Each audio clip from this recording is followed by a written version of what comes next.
connection. So here we are. We have installed the hard disk as a primary master device in our computer system, and we'll be booting from the CD-ROM. Okay, and this guy will be the second boot priority device. Okay, so let's turn it on.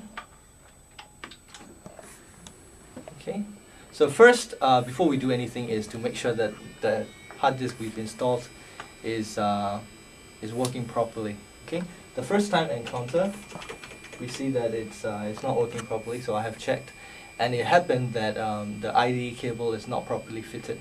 So you have to check whether you have the IDE cable is properly fitted firmly into the IDE connector on your hard drive.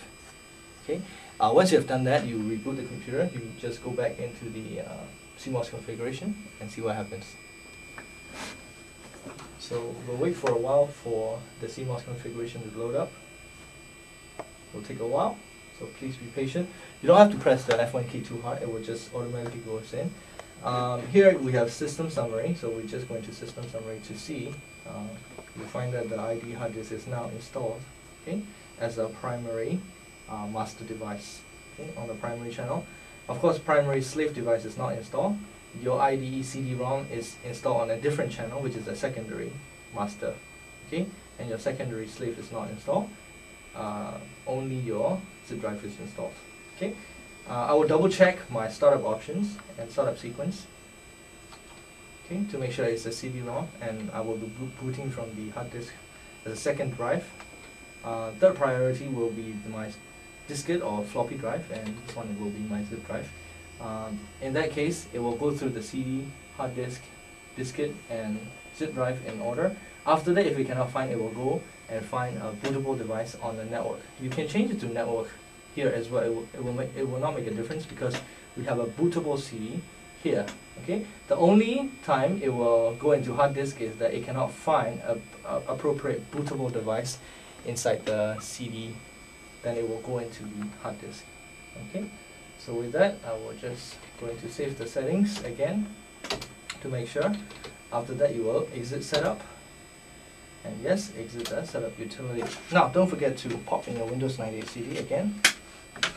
Okay, into your CD drive. Okay. Here we go.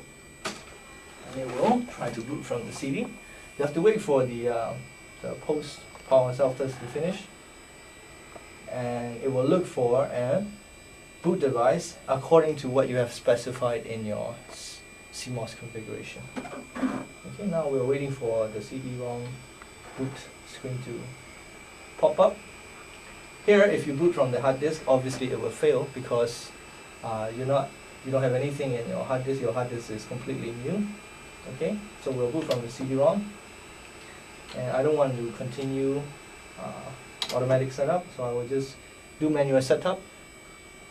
Okay, with the CD-ROM support.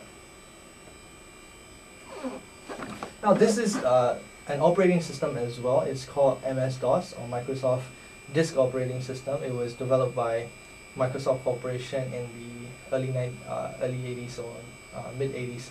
It's in 1986. You can see the year it was developed until 1995. Okay, it was commissioned by Windows 95 and so forth. All right, so pause.